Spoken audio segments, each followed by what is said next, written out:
ಹುಬ್ಬಳ್ಳಿಯ ಏರ್ಪೋರ್ಟ್ ಹತ್ತಿರ ಬಂದೆ ಹೈವೇಯಲ್ಲಿ ಸ್ಥಿತನಾಗಿರ್ತಕ್ಕಂತಹ ಆಂಜನೇಯ ಸ್ವಾಮಿ ಶ್ರೀ ಧಾರಾವತಿ ಮುಖ್ಯ ಪುರಾಣ ದೇವರು. ನಲ್ಲದ ನೋಡು. ಇಲ್ಲಿ ಬಹಳಷ್ಟು ಜನ ಹೋಗು. ಭಕ್ತರು ಬಂದು ಹನುಮಂತ ದೇವರ ವಿಶೇಷವಾದಂತಹ ಪೂಜೆ ಪುನಸ್ಕಾರಗಳನ್ನು ಸಲ್ಲಿಸ್ತಾರೆ.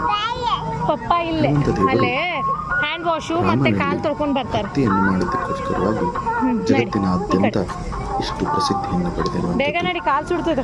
ಜಾತಿ, ಮತ, ಪಂಥ, ನಿಧಾನ. ಭೇದ ಭಾವ ಇದೆಲ್ಲವನ್ನು ಮರೆತು ಜನರು ಹನುಮಂತ ದೇವರ ಪೂಜೆಯನ್ನು ಮಾಡ್ತಾರೆ. ಬೈಲ್ವಾ ನಾನು ಸರ್ವಾರ್ಥ ಶ್ರಾವಣಿ 3 ಜನರು ಕೂಡ ಈ ಧಾರಾವತಿ ಆಂಜನೇಯ ದೇವಸ್ಥಾನಕ್ಕೆ ಬಂದಿದ್ವಿ. ಅಲ್ಲಿ ಹನುಮಂತ ದೇವರ ವಿಶೇಷವಾದಂತಹ ಪೂಜೆ ಪುನಸ್ಕಾರಗಳೆಲ್ಲವೂ ಕೂಡ ನಡೆದಿತ್ತು. ಅವತ್ತಿನ ದಿವಸ ಹನುಮಂತ ದೇವರ ಸನ್ನಿಧಿಯಲ್ಲಿ ನೋಡಿ ಬರ್ತೀನಿ. ಗುಡಿ ಅಕ್ಕಿಯನ್ನು ತುಂಬುವಂತಹ ಕಾರ್ಯಕ್ರಮವನ್ನು ಕೂಡ ಭಕ್ತರು ಮಾಡಿದ್ದಾರೆ. ಬಾ ಬಂಗಾರಿ.